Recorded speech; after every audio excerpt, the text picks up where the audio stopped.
Magluluto ako ng inihaw na liempo para sa pananghalian namin. Buti na nga lang at meron pa akong halos kalahating kilo dito sa ref. Usual kong ginagawa, naglalagay ako ng maraming kalamansi. Pagkatapos naman ng kalamansi, naglalagay din ako ng toyo. Medyo may laban yung asim saka yung alat. At dahil inihaw nga to, gustong-gusto ko naglalagay ng ketchup. Ewan ko pero pag inihaw, gusto ko talaga yung medyo mamula-mula. Parang ang sarap tignan. Tapos naman naglalagay din ako ng barbecue sauce. Tapos naglalagay din ako ng onting-onting sugar lang.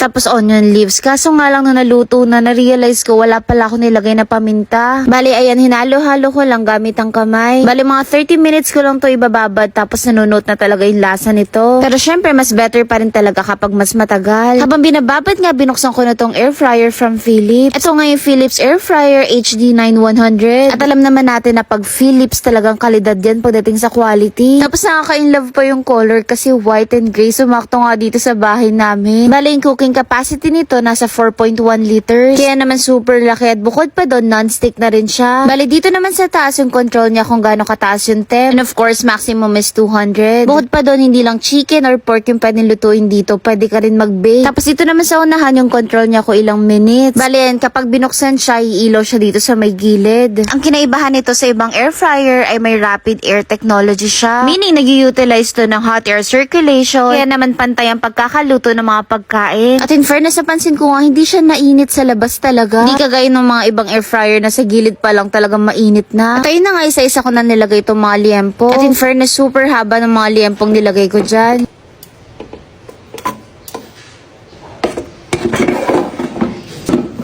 Usually mga 180 ko siya nilalagay tapos mga 20 to 25 minutes. At ayun na nga, finally, grabe, sobrang juicy. Bali pagkaluto, nilagay ko na dito sa may plato isa-isa.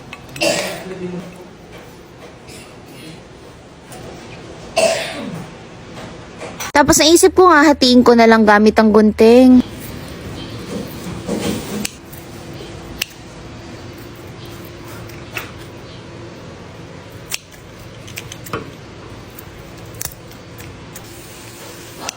And finally, here's the finished product. Simula nga nung lumipat kami dito sa bagong bahay, hindi pa ulit ako nakapagluto. And for our lunch, bukod sa inihaw na liempo, meron kaming paksiw. Tapos for gulay, meron kaming ginisang ampalaya. Kaya naman kain tayo.